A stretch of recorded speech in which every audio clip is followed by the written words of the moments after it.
Hello, and welcome to James Lester's Express Lane Reviews, where we get you in and out as fast as possible. I just got back from the 7 p.m. viewing of Atomic Blonde, starring Charlize Theron, John Goodman, James McAvoy, and several others. I wasn't sure about this movie, but the three things that made me want to go see it is A.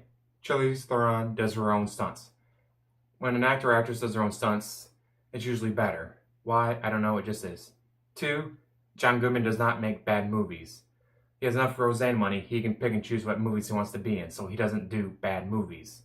3, I had Thursday night off and they had it airing at 7 o'clock at the theater, so figured, hey, best chance to go see it before I have to wait till tomorrow or whatever. Anyways, this movie is awesome. It's James Bond, but better, at least the past few anyway. And I like that they didn't do the Ghostbusters route or whatever going, it's James Bond, but now for some reason it's a woman. No, they said, here's our own story, here's our own actress, here's our own characters, here's our own everything, here's our own world.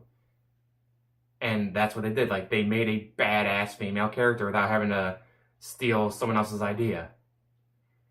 And it takes place in the 1980s, but no, this movie was made in 2014, but it takes place in the 1980s, but it has that 2014 feeling. This movie has the 1980s feeling. It has the 1980s action feeling, it has 1980s action feeling, it has the 1980s story and music. The music is great. I love the soundtrack for this movie. It might actually be worth getting on its own, but the action is amazing. The storyline is great. There's especially, near the end, there's like 3-4 different twists that keep you guessing. You have to pay attention so you know who this is, who that is, what's going on. Some of the cinematography, like the very beginning, like the way they use the camera and use the focus, they hide the nudity. It's like if they do that through the whole film, right, that's really good artistic style. Then later on, they just go ahead and show nudity, and I was like, well, what was that stuff at the beginning where you're like using the focus to like blur out this, but keep that without actually having like, CGI blur, just use the focus of the camera.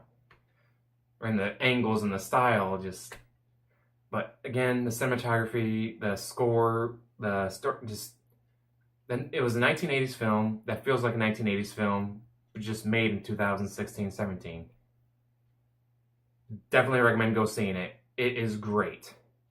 Again, I was a little nervous about seeing it because it's like, all right, it's your general action flick, whatever, from the trailers. It's like, oh, John Goodman's in it. He doesn't do bad movies. Charlize Theron does her own stunts. Generally tend to be better when they do their own stunts. And I was right. This movie is great. I highly recommend you go see it. Help it make all the money. As always, like, subscribe, comment down below, and have a wonderful day.